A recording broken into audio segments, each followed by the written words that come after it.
Waalaikumsalam warahmatullahi wabarakatuh. Oke, perkenalkan kami dari kelompok 4. Izin memaparkan terkait tugas sistem operasi, yaitu apa pentingnya input output di sistem operasi. Nah, sebelum itu izinkan kami memperkenalkan diri terlebih dahulu. Nama saya Arjuna Nugroho dari IF09M tentunya, dengan NIM 211000076. Nah, selanjutnya ada Saya Bintang Istifasa dari kelas IF09M, NIM 2110256. Selanjutnya Oke, saya Nila Tumuna dengan NIM 2102010. Dan saya ada Rukutni dengan NIM 211002073. Nah, sebelum itu izinkan kami memaparkan terlebih dahulu terkait pengenalan input output. Nah, pengenalan input output. yang akan dijelaskan oleh saya.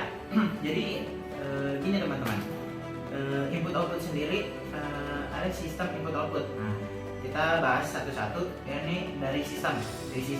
Sistem berasal dari bahasa Latin sistema dan bahasa Yunani systema adalah suatu kesatuan yang terdiri dari komponen atau elemen yang dihubungkan bersama untuk memudahkan aliran informasi, materi, atau energi. Nah, kemudian kita masuk nih ke sistem input. Nah, sistem input itu apa? Yakni energi yang dimasukkan ke dalam sistem dan menentukan keluaran sistem. Itu masukan dapat berupa apa? Kayak masukan perawatan atau maintenance input dan masukan signal input gitu.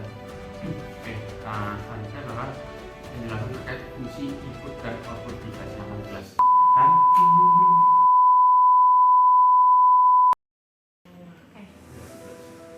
Oke, apa itu sistem output? Yakni hasil dari suatu proses atau aktivitas menerima data dari hasil pengelolaan pada bagian proses. Terus di input output itu sebenarnya ada terbagi lagi nih jadi dua, yaitu mekanisme input output sama pengontrol input output. Nah, mekanisme input output itu gimana? Kayak alat input dan output. Terus alatnya kayak apa? Kayak keyboard, paper feeder, tape head dan sebagainya yang biasa kita pakai di komputer gitu, yang buat alat buat input output gitu. Oke, yang kedua tadi ada pengontrol input output, komponen yang mengatur aliran informasi antara perangkat input output dan komputer. Jadi ibarat kayak kompu untuk mengontrol lah gitu loh. Oke, Selanjutnya adalah fungsi input output device yang akan dijelaskan oleh Saudara Putri. Nah, di sini terdapat sebuah fungsi input device, yaitu untuk menerima masukan data dari perangkat luar yang disambungkan menuju mikroprosesor dan diterjemahkan menjadi sebuah informasi. Nah, untuk contoh dari input device ini yaitu keyboard, mouse, scanner, dan mikrofon, CD, hard disk, dan lain-lainnya. Nah, kemudian terdapat sebuah fungsi output device, yaitu untuk menerima keluaran data dari mikroprosesor CPU komputer yang telah diterjemahkan sehingga dapat berupa gambar, tulisan, suara, dan sebagainya. Untuk contohnya yaitu printer, monitor, speaker, dan sebagainya. Selanjutnya itu saya menjelaskan terkait dengan apa itu modul input output. Nah, di sini saya ada 3 pengertian. Yang pertama itu suatu komponen dalam sistem komputer, dan yang kedua antarmuka internal dengan komputer, itu bentuknya yaitu adalah CPU dan CPU dan memori. Terus yang ketiga adalah antarmuka perangkat eksternal untuk menjalankan fungsi pengontrolan. Nah, selanjutnya itu adalah fungsi modul I/O. Fungsi modul I/O akan dijelaskan oleh Bunda. Oke, fungsi dari modul I/O sendiri atau input output sendiri itu yang pertama untuk kontrol dan timing, yaitu untuk jadi pengelolaan aliran data antara sumber daya internal komputer dan perangkat eksternal itu akan bersambung dan akan dikontrol oleh I/O, input dan output. Selain itu juga ada CPU communication. Jadi input output ini berfungsi untuk menghubungkan komunikasi untuk CPU. Contohnya itu kayak pertukaran data CPU dengan modul I/O, terus penerimaan dan pengkodean perintah yang dikirim oleh CPU, lalu untuk melaporkan status saat ini dan juga untuk mengenali alamat yang unik dari perangkat peripheral yang digunakan.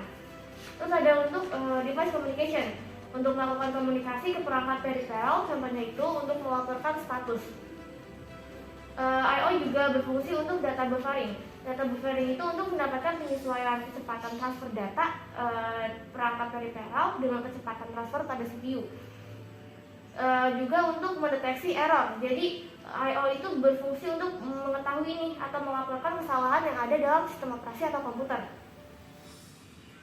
Nah, cara kerja sendiri dari input dan output itu, misalnya aja kita mengetikkan input itu kan masukan, sedangkan output itu keluaran. Jadi contohnya aja nih kita mengetikkan suatu di Word atau di komputer, itu termasuk input melalui keyboard, dan itu akan ditampilkan dalam layar. Itu berupa outputnya, berupa output bahasa yang dimengerti oleh manusia. Kalau input itu masih dalam bentuk biner 0 atau 1, yang mana itu hanya dimengerti oleh bahasa komputer atau bahasa mesinnya. Nah, kalau di output itu akan ditampilkan sesuai dengan bahasa yang dipahami oleh manusia, berupa angka ataupun sebuah huruf. Oke, udah ya. Oke.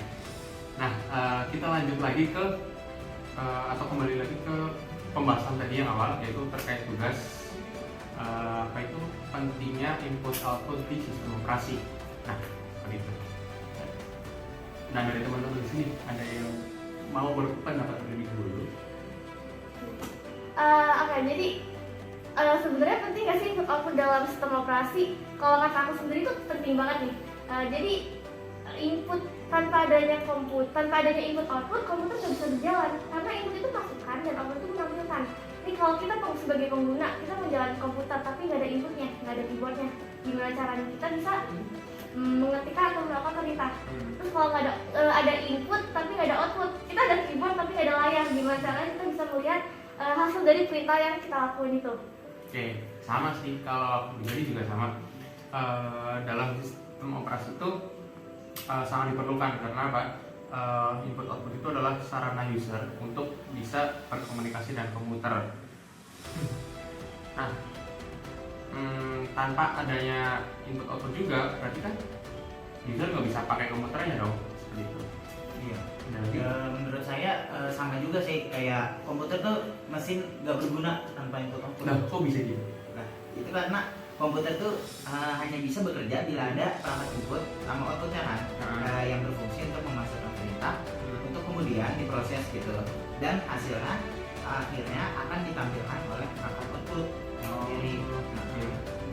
Nah, di sini saya akan menambahkan ya, untuk perangkat input dan output di sini berfungsi untuk berkomunikasi dengan sistem komputer tersebut agar dapat dijalankan dengan baik dan dapat dibaca oleh penggunanya tersebut.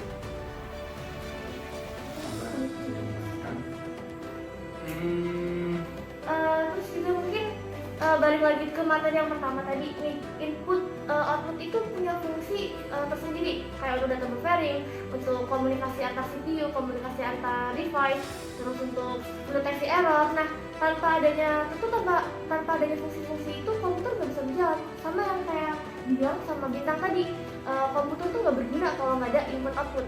Jadi kesimpulannya itu dari kelompok kami itu sangat sangat berpendapat, sangat setuju kalau komputer nggak bisa berfungsi tanpa adanya input dan output. Dan dia komputer sendiri, khususnya sistem operasi ya, itu penting banget untuk adanya input output ini.